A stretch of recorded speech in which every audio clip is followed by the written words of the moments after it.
এতক্ষণ আপনারা অনেক কথা শুনছেন, আমি দুইটা কথা বলবো। আমার আলোচ্য বিষয় হলো আজকের যে আমজাদ করলে হজ, ইনুস হল হাজি। কি বুঝছেন?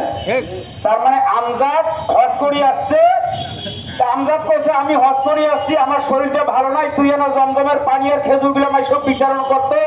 সবাই কাছে কি খবর, হাজি সাহেব কখন আইলেন হজ করিয়া? সংগ্রামী সাথী বন্ধুগণ, আমি কথাটা বললাম এইখানে একটু থাকেন।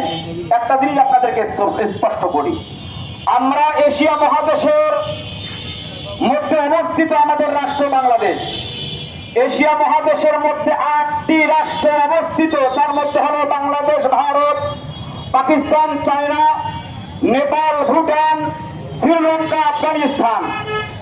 একটা কথা আপনাদেরকে বলি, পাকিস্তানের শাহবাজ শরীফকে সরাসরি আমেরিকা নিজে কোলাপ করে এনে বসে দিল, সেখানে নাই জাতিসংঘের অফিস। ভারতের দিনে হাজার হাজার মানুষ নির্যাতন নিপীড়নের শিকার, সেখানে নাই অফিস। বাংলাদেশ একটা শান্তিময় রাষ্ট্র, সেখানে অফিসের কি দরকার, এইটাও তো আমার বুঝে আসে না। এই জন্য কথাটা হলো যে আমজাদ করলে হ্যাঁ ইনুস হল হাজি। বিগত 16 বছরে এদের থেকে বিতাড়িত করার জন্য এদেশের ধারাবাহিকভাবে সকল কর্মসূচির অংশ হিসেবে আন্দোলনকারী নেতৃত্ব দানকারী হিসেবে জমিয়তের ভূমিকা ছিল।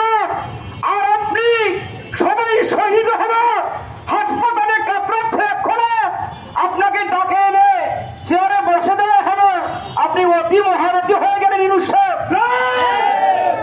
এই অতি মহারথী আমরা দেখতে চাই না। অতএব যদি অনতি বিলম্বে আপনার সিদ্ধান্ত থেকে 4-5টা উপদেষ্টাকে নিয়ে সিদ্ধান্ত করলে দেশ চলে না।